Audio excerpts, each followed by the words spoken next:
ஆன்மீகம் ஆனந்தம் சேனலுக்கு உங்களை அன்போடு வரவேற்கிறேன். ஆதிசங்கரர் அருளிய சௌந்தரிய லஹரியில் 11வது ஸ்லோகத்தையும் அதன் மகிமையையும் இந்த பதிவில் நாம் பார்க்கலாம். சௌந்தரிய லஹரியில் ஒவ்வொரு ஸ்லோகத்திற்கும் ஒவ்வொரு பலன் உண்டு. இந்த ஸ்லோகத்தை துதிப்பதனால் சந்தான பிராப்தி உண்டாகும், வம்சம் அபிவிருத்தி அடையும். ஸ்ரீ குருப்யோ நமஹ.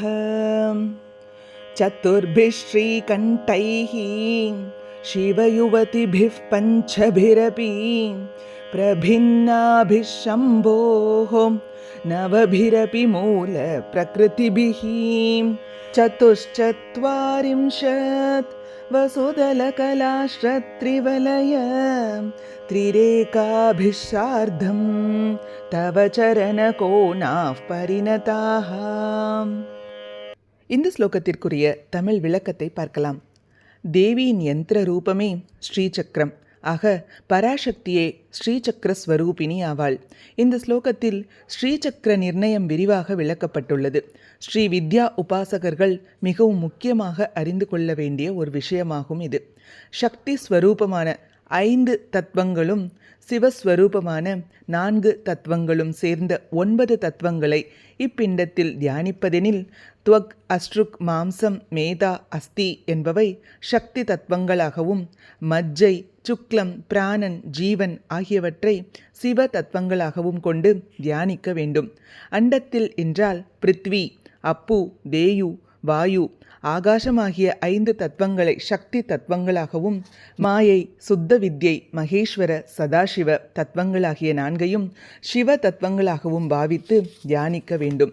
சில சாஸ்திரங்களில் தத்துவங்கள் 51 என கூறப்பட்டுள்ளன. பஞ்சபூதங்கள் 5, தன்மாத்திரைகள் 5, ஞானேந்திரியங்கள் 5, கர்மேந்திரியங்கள் 5, பிராணனன் 5, தாதுக்கள் 7, மனம், அகங்காரம், கியாதி, குணங்கள் 3, பிரகிருதி, புருஷன், ராகம், வித்யை, கலை, நியதி, காலம், மாயை, சுத்த வித்யா, மகேஸ்வரன், சதாசிவன், சக்தி, சிவம் என 51. நவசக்தியாத்மகமான ஸ்ரீசக்கரத்தில் அங்கங்கு அந்தர்பாவம் அடைந்து 43 கோணங்களாயும், சிவ சக்கரங்களை தன்னுள்ளே அடக்கி கொண்டு உள்பிந்து 44வதாகவும் கொள்ளப்பட்டது.